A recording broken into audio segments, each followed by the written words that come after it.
Oh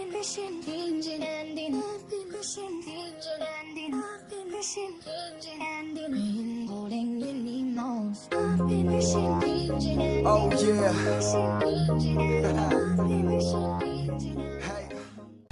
How are we doing, guys? Moose here, Season 2, Episode 29 of our West Ham United career mode, and we have only 4 games left in the Premier League season. QPR, Stoke City, Fulham, and West Bromwich Albion, which we're going to get 3 of those out in this episode. So we're starting off here with the game against QPR. We take a look at the table. We're currently 2 points ahead of Liverpool, 3 ahead of Arsenal with 4 games to go. So it's going to be a fight down to the wire. We're going to need to pull out all the points we can to be able to clinch that top 4 spot. Thankfully for us, we do have a bit of an easier run-in than either of them, so that should bode well for our chances. But we start things off here in the 5th minute. Grenier whipping in a corner, looking for the head of Collins. Eventually finds its way to Danny Ings on the back post, goes for a volley, and it's blocked well by the defense. We then get another corner about a minute later that Grenier is going to whip in, looking for Lascelles. It's played out to Sidney Sam, takes a touch to get around the defender, has a shot, and it's a good save for Julio Cesar, the Brazilian keeper. But into the 40th minute now, nothing really going on early in this match, but Lacazette and Bradley play a nice little 1-2. Michael Bradley looks to whip the ball in for the head of Danny Ings, and he skies it over the bar. That should have been the chance that put us ahead. Now in the 45th minute, another chance here. Downing plays the ball to Michael Bradley, all the way back to Stuart Downing from Joey O'Brien. He turns inside, plays a ball into Danny Ings. Again, another chance, but Cesar equal to the task. 48th minute now, Grenier with another corner. It's played out. Sidney Sam knocks the header away to Alexander Lacazette. His shot is in from a decent range outside, and Cesar equal to the task yet again. So the storyline of this game, would we be able to break through Julio Cesar with another great save? But Guy Demel with the ball, plays it into Clement Grenier, and Grenier says, you know what, I'm just going to do this myself, smashing it into the top corner in the 61st minute. It's a beautiful goal from Grenier. If you've been following me from FIFA 13, you'll know that I scored a pretty similar goal by Lacazette, who we actually had last year as well, against Newcastle, a goal that he came in on his left foot and just smashed in the top corner in a similar fashion. So it's beautiful. Ings then played through by Lacazette, trying to make it 2-0, and Danny Ings wastes another chance. So that scoring form that he's had over the past couple episodes might have eluded him today. He's not able to put anything in the back of the net, but Bradley then playing a nice little 1-2 with Kieran Trippier, finds his way outside, looks to whip the ball, and eventually turns it back to Trippier, who plays in for Kevin Nolan, who came on as a substitute. But Julio Cesar equal to the task yet again. We've had a few shots, but right at him. Nolan then with a cheeky little backheel to Bradley, plays a beautiful ball to Lacazette, and he completely wastes the scoring opportunity. But QPR really with their first chance almost of the game. Hoylett gets in behind. Henderson, who is deputizing for Adrian today, comes out, looked to have missed the ball, but James Collins with the block, arguably of the season, because we really need all the points we can get the rest of the way through here, and that helped us to keep the clean sheet, pick up the 3 points over QPR that we desperately need, because really we do control our fate here. If we win everything all the way out, there's no chance anyone can pass us in the top 4 race, and we could even finish higher than that, as high as 2nd or 3rd, depending on what happens with the other teams. But we well deserved this victory. 8 shots on target to QPR's just 1. Pure domination. Stuart Downing with a fantastic game wins man of the match. So that's huge for us, and we'll actually take a look here at the table.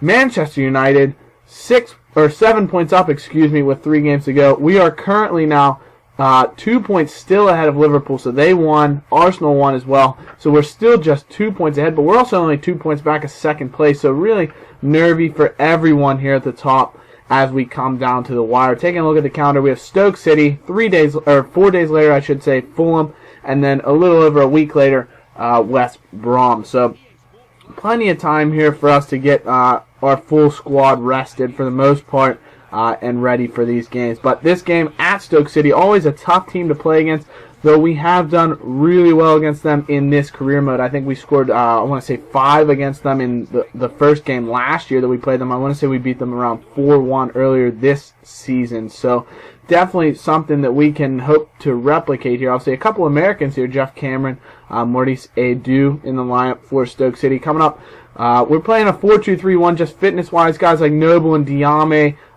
Gat make their way back in the team. Noble, obviously, hopefully that will improve his morale. Obviously, he's been unhappy with his lack of playing time. But a huge save from Adrian there to start things off as he's been recalled back into the team.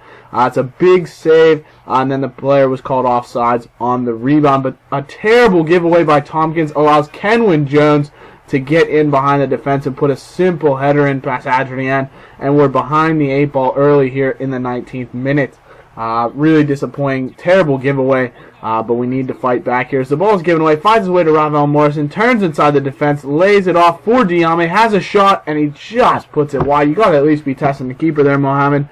Unfortunately, he will be leaving the club at the end of the season, so this could be his last couple games to make a good impression on the West Ham fans before he leaves. He signed a pre-contract with either Southampton or Sunderland. I can't remember at this moment in time. But from an ensuing corner, Andy Carroll, Sir Andrew of Carroll, with a beautiful finish in the 22nd minute, uses those long locks to knock the ball in the back of the net, and we get the 1-1 equalizer. Ravel Morrison, though, with the shot. It's a good save by the Stoke City keeper. The ensuing rebound is knocked out. We actually win a corner on that, even though it looks like we hit the shot wide. Noble to whip it in here in the 41st minute. Finds a way. Reed knocks it on right to Diame, and Diame back into the hearts of West Ham fans everywhere with that goal to put us ahead 2-1. It's a beautiful header from Diame. Powers it past the keeper, who got hands to it but wasn't able to keep it out of the net. Look at that. It's a great header. Reed knocks it to the back post, and Diame with a simple finish to make it 2-1 to West Ham. Jarvis then with a chance. It's blocked, but the rebound falls to Ravel Morrison, and his poke goes just wide of the post. Another chance in the 45th minute. Andy Carroll's played through, uses a bit of pace to get behind the defender, plays it for Ravel. Diving header. What a save by Begovic. Absolutely unbelievable for Stoke to keep them in the game. They didn't get a huge chance for Ramon there, but he just puts the shot wide, passing on, rushing Adrian. So Stoke trying to get back in the game. Beautiful ball at the top there to Ness here in the 75th minute. Comes forward, gets around, plays the ball back to Arnautovic. He has a shot, but Adrian saves it, and we're able to clear things up and keep the lead, as we need the 3 points here. 3 points would be absolutely huge, as Joshua Gatt uses pace to get behind the defense. He's played through by Kevin Nolan. He decides to be selfless and square to Jarvis, but what? Matty Jarvis hits it off the post. We play it back to Jack Carlson, and his shot is saved. Jarvis, the simplest of finishes there for a guy who's been known for his finishing. He's actually been really well coming off that wing and scoring goals for us, and he can't put one in an empty net as he knocks off the post. But thankfully for us, it all comes to naught, and we do pick up the 3 points with a 2-1 victory. Well deserved again, you'd have to say. We doubled their shot output. Mark Noble, man of the match for West Ham. Great to see him back in form for the team because he's such a huge player, Mr. West Ham. And we get note that Manchester United have secured their third Barclays Premier League title in a row. So obviously they won in our first season, and they won this season here pretty handily, you'll have to say as well. They were 7 points clear with 3 to go. Another win there will leave them 7 points clear, and that's going to be a huge Premier League title for them as we come into our final home match of the season at Upton Park, welcoming the faithful as we sit in fourth, but we have a 5-point berth on Liverpool and Arsenal now, meaning they both lost their last game. We won. A draw basically will put us in the Champions League for next year because we have a 10-goal plus goal differential better than Liverpool. But a win would clinch us going through to the Champions League, at least the qualifying stages, regardless. And we get off to a beautiful start here. Nice ball played on top by Bradley Stewart Downing. Plays the ball into Danny Ings, and he's found that scoring form again. His 14th goal in all competitions.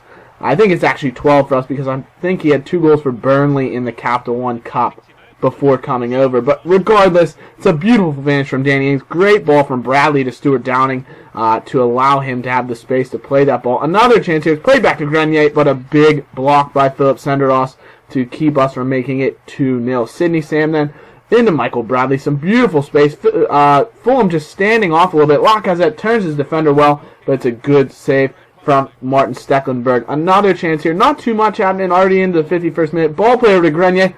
how is this not a penalty? He's pulled back, I think, 3 times after the beautiful ball's played over the top to him. Then he's taken down in the area, and no penalty is given. But we decide, you know what, we're not going to take any prisoners here. We're going to keep playing the ball forward. Lacazette, some beautiful passing play. Back to Downing, but he just takes too long on the ball. And Stecklenburg able to come out and claim it. And then a huge giveaway makes us pay for that mistake. A couple of terrible turnovers by Trippier and then Collins. And it's a simple finish for Nabanya. A beautiful goal there, you have to say. It finessed into that bottom corner. Nothing Adrian could do. And it's just a poor defensive giveaway on our part. That was actually Fulham's first shot of the game on target. And it beat Adrian. So disappointing, but 68th minute, trying to get one back here. Danny Ings, nice bit of skill to get around the defender. Turns inside, looking for Sidney Sam, and he goes for an audacious kind of half volley. Falling back there, but he can't put it in the back of the net. Then we then put some pressure here. The ball falls to Lacazette. Has a shot? No. Danny Ings has a shot? No. Sidney Sam has a shot, and yes. 6th goal for Sidney Sam since joining the club, and it's a huge goal that could put us into the Champions League with a beautiful finish there from Sidney Sam. First 2 shots from Lacazette and Ings blocked, as you can see here. Good save from Stecklenburg, but he can't keep them all out, and it's a beautiful finish from Sam. Simple from that range, and it's huge for us. But Fulham, not to be outdone here. Marco Sal turns inside a couple defenders, has a shot from 18 yards, and Adrian just tips it onto the post twice, incredibly enough. And we are able to stay in the lead. Carroll then plays a nice little bit of play. 1-2 with Kieran Trippier. Turns inside the defender, just whips it back towards the center of the box. And Stuart Downing, what a finish. The volley into the top corner is an absolute stunner for the man who's playing his last home game for West Ham. As you know, he'll be retiring at the end of the season, as is Kevin Nolan. So we gave them both run-outs here to finish their West Ham careers at home, and that is an absolute stunner from Downing. That's going to clinch a 3-1 victory for us and Champions League football. So West Ham will be forever blowing into the UEFA Champions League. It's absolutely beautiful for us to get a well-deserved victory yet again as we dominated Fulham. I think it's pretty safe to say that these were 3 victories that we definitely deserved. As Michael Bradley comes through as man of the match, played a couple beautiful balls over to Grenier and Sidney Sam. So fantastic from Bradley and a huge win for us. As you can see, there's the confirmation we're going to be in the Champions League. As we take a look at the table to close it out, plenty of intrigue still as to where we'll finish in the top 4 as well as to how that bottom 3 is going to shake out. So be sure to leave a like, guys. We'll see you for the final game in the episode, or the final game in the last episode, and we will do a wrap up and everything for you there. So thanks for watching, guys. We'll see you then. Bye-bye.